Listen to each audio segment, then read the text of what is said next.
नमस्कार, मैं हूं अमृता निमेशजन और आप देख रहे हैं अनादि टीवी। बुलेटिन की शुरुआत करेंगे इस वक्त की बड़ी खबर के साथ। छत्तीसगढ़ में एक बार फिर मौसम ने रुख किया है। बता दें कि प्रदेश में तापमान में एक बार फिर गिरावट के आसार बताए जा रहे हैं। सरगुजा, कोरिया, पेंड्रू, बिलासपुर में एक बार फिर सर्दी बढ़ी है। जिले के कई हिस्सों में बादल छाए हुए हैं। प्रदेश में हवा की दिशा बदलने की संभावना भी जताई जा रही है।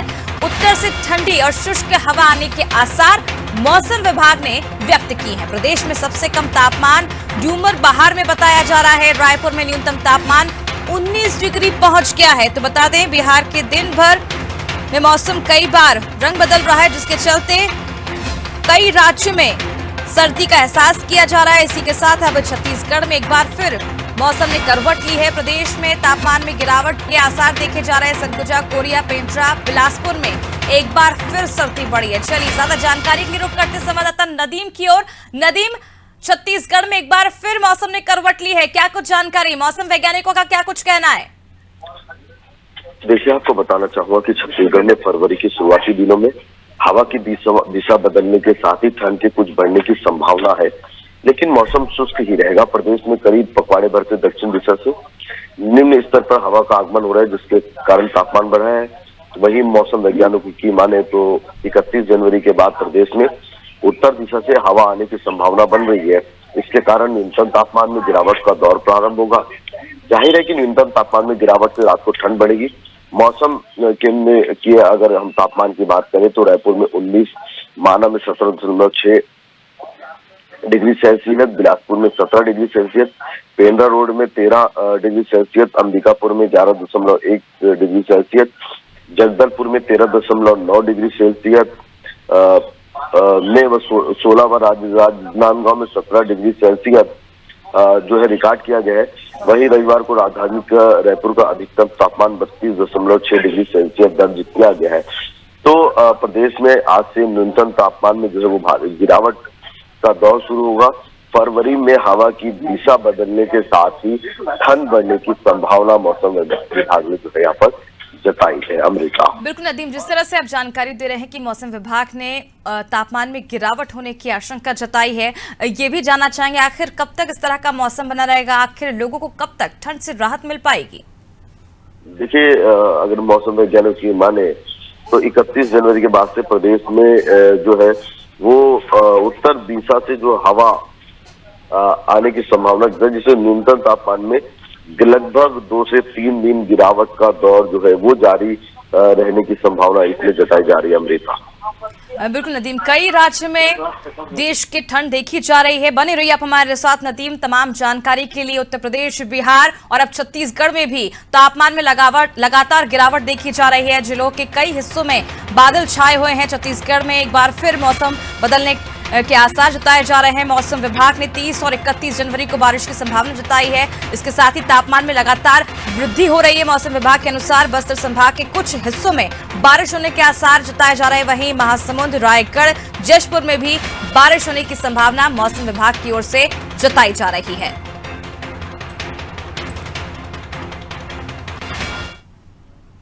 चलिए बात करते हैं अगली बड़ी खबर की, जो कि रायपुर से है, जहां पर कोरोना को लेकर एक बड़ी राहत मिलती हुई नजर आ रही है। प्रदेश में एक्टिव मरीजों की संख्या 4 पर पहुंच गई है। 24 घंटे में एक भी एक्टिव मरीज नहीं मिला है। 220 सैंपलों की जांच की गई। प्रदेश में औसत पॉजिटिविटी दर 0% बताई जा रही है। एक्टिव मरीजों का इलाज फिलहाल जारी है। तो 4 की संख्या है फिलहाल मरीजों की, और 24 घंटे में जो भी सैंपल लिए गए थे, 220 सैंपल लिए गए थे, उनकी जांच की गई थी, एक भी पॉजिटिव नहीं पाया गया। तो एक बड़ी राहत छत्तीसगढ़ वासियों को मिलती हुई नजर आ रही है। चलिए रुक करते संवाददाता नदीम क्यों। नदीम, कोरोना को लेकर एक बड़ी राहत लोगों को मिली है छत्तीसगढ़ में। सिर्फ अभी 4 ही एक्टिव केसेस बताए जा रहे हैं। देखिए, कोरोना को लेकर के छत्तीसगढ़ में इस वक्त राहत भरी खबर है, क्योंकि प्रदेश में एक्टिव मरीजों की कुल संख्या 4 जो एक्टिव मरीज जो है कुल मिलाकर 4 मरीज ही एक्टिव है। क्योंकि बीते कुछ दिनों में कोरोना की संख्या में इजाफा हुआ था, उसके बाद से लगातार जो है उसमें गिरावट दर्ज की गई है और लगातार एक्टिव मरीजों की संख्या जो है कम हुई, जिसको लेकर के छत्तीसगढ़ में राहत की बात है। बीते 24 घंटों में एक भी नया एक्टिव मरीज नहीं मिला है। बीते 24 घंटे में अगर हम बात करें तो 220 सैंपलों में हुई जांच 220 सैंपल की जांच हुई है। टेस्ट होने में प्रदेश में औसत पॉजिटिव दर 0% यहाँ पर है। रायपुर में 3 और दुर्ग में 1 एक्टिव मरीज का इलाज इस वक्त जारी है। तो कहीं ना कहीं कोरोना को लेकर के छत्तीसगढ़ की राहत भरी खबर है। इस वक्त प्रदेश में 4 एक्टिव मरीज है।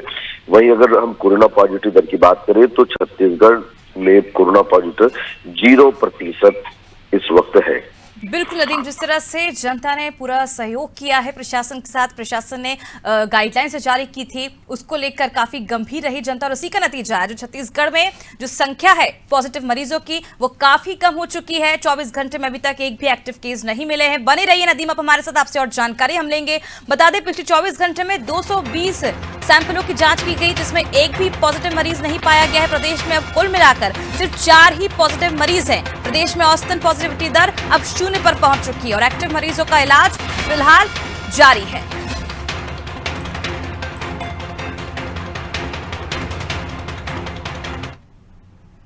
सीएम भूपेश बघेल अब काफी एक्टिव नजर आ रहे हैं। नाराजगी भी व्यक्त की है राजस्व प्रकरणों को लेकर। सीएम ने नाराजगी व्यक्त की। निराकरण में लेट लतीफी पर नाराजगी जताई है। कलेक्टरों पर अनुशासनात्मक कार्रवाई की भी बात कही गई है। राजस्व मामलों के निराकरण में देरी बर्दाश्त नहीं की जाएगी। सीएम फरवरी के आखिरी सप्ताह में समीक्षा करेंगे। तो इस वक्त की बड़ी खबर राजस्व प्रकरणों को लेकर सीएम भूपेश बघेल ने नाराजगी व्यक्त की है। निराकरण में लेट लतीफी पर गुस्सा जाहिर किया है। कलेक्टरों पर अनुशासनात्मक कार्रवाई करने के बात भी कही है। राजस्व मामलों के निराकरण में जिस तरह से देरी हो रही थी, अब सीएम ने कहा है ऐसी देरी लेट लतीफी बर्दाश्त नहीं की जाएगी। सीएम फरवरी के आखिरी सप्ताह में फिर समीक्षा करेंगे। चलिए ज्यादा जानकारी के लिए रुक करते संवाददाता नदीम की ओर। नदीम, एक बार फिर सीएम भूपेश बघेल काफी एक्टिव मोड में नजर आ रहे हैं। नाराजगी व्यक्त की और ये भी कहा उन्होंने अगर ठीक तरह से काम नहीं हुआ, लेट लतीफी की गई तो अब उसे बख्शा नहीं जाएगा। देखिए, आपको बताना चाहूंगा कि मुख्यमंत्री भूपेश बघेल ने राजस्व प्रकरणों के निराकरण में जो लेट लतीफी पर गहरी नाराजगी जताई है। मुख्यमंत्री ने सभी जिला कलेक्टरों को राजस्व के सभी प्रकार के लंबित मामलों को तेजी से निराकरण करने के सख्त निर्देश यहाँ पर दिए हैं। वहीं राजस्व मामलों के निराकरण में लेट लतीफी के लिए सीधे कलेक्टर को जिम्मेदार मानकर अनुशासनात्मक कार्रवाई करने की बात कही है।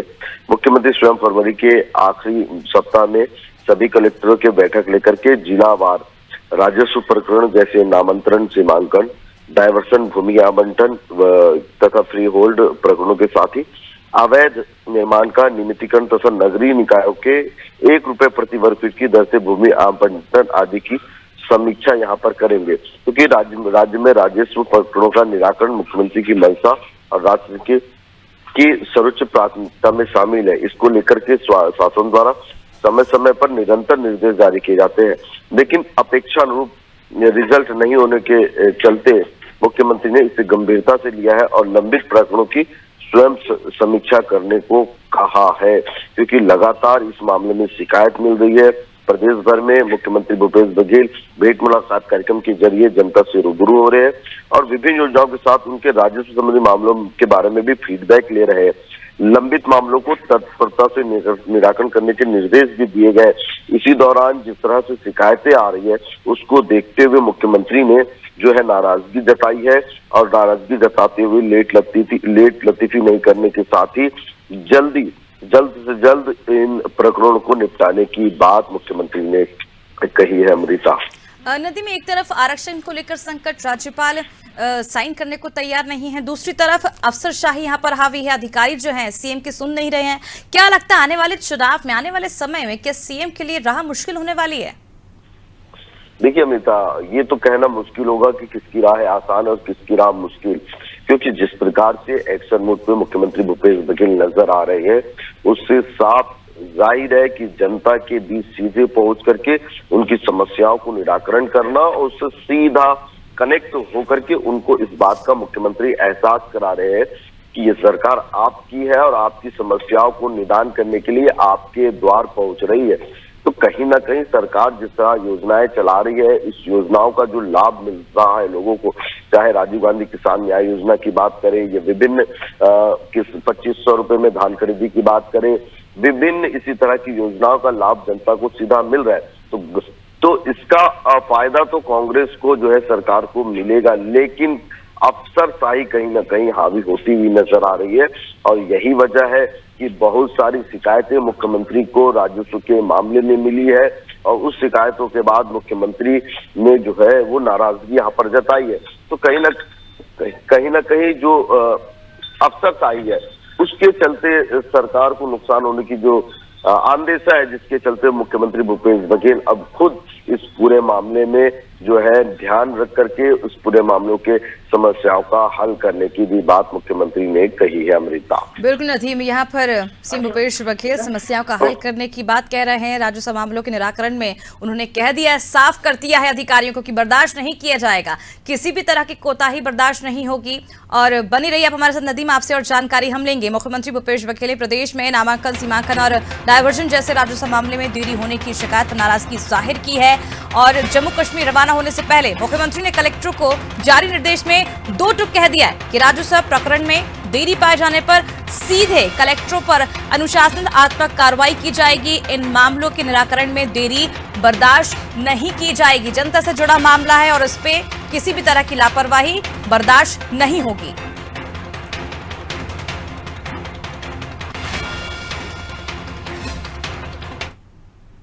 चलिए बात करते हैं अगली बड़ी खबर की। स्कूल सफाई कर्मचारी अब एक बार फिर बड़ा आंदोलन करने जा रहे हैं। 5 फरवरी से प्रदेश भर के सफाई कर्मचारी आंदोलन पर रहेंगे। नियमितीकरण की मांग को लेकर यह आंदोलन किया जाएगा। 40,000 से ज्यादा कर्मचारी इसका विरोध करेंगे। तो इस वक्त की बड़ी खबर, स्कूल सफाई कर्मचारी एक बार फिर आंदोलन के मूड में है। 5 फरवरी से प्रदेश भर के सफाई कर्मी आंदोलन करेंगे। नियमितीकरण की मांग को लेकर आंदोलन किया जाएगा। 40,000 से ज्यादा कर्मचारी इस आंदोलन में शामिल होंगे। चलिए ज्यादा जानकारी के लिए रुक करते संवाददाता नदीम की ओर। नदीम, स्कूल सफाई कर्मचारी अब एक बार फिर बड़ा आंदोलन करने जा रहे हैं, क्या कुछ जानकारी? देखिए, आपको बताना चाहूंगा कि अब जैसे जैसे चुनाव करीब आता जा रहा है, संस्थाएं हो या कर्मचारी अपनी मांगों को लेकर के सड़कों पर उतरते हुए नजर आ रहे हैं। और यही वजह है कि एक बार फिर प्रदेश भर के स्कूल सफाई कर्मचारी 5 फरवरी से अपनी मांगों को लेकर के जो है वो आंदोलनरत होंगे। प्रमुख उनकी 2 मांगे नियमितीकरण और कलेक्टर दर पर मानदेय की मांग को लेकर के वो अपना प्रदर्शन करेंगे। पद यात्रा और आंदोलन के जरिए जो है वो एक बड़ा विरोध प्रदर्शन स्कूल सफाई कर्मचारी करेंगे। लगभग 40,000 स्कूल सफाई कर्मचारी जो है इस आंदोलन में हिस्सा लेंगे और अपनी नियमितीकरण और कलेक्टर दर पर मानदेय को लेकर के जो है मांग को लेकर के जो है वो सड़क पर उतरते हुए नजर आएंगे। अमृता, बिल्कुल, इससे पहले भी मांग लगातार उठती रही है, लेकिन बावजूद इसके जो सफाई कर्मचारी उनकी मांगों को नजरअंदाज किया जा रहा है। आखिर क्या वजह है? 2018 में भी कांग्रेस सरकार जब आई थी तो उसने कहा था कि इनकी मांगे जो पूरी की जाएगी, लेकिन 4 साल बीत गए, बावजूद इसके मांग पूरी नहीं की गई है।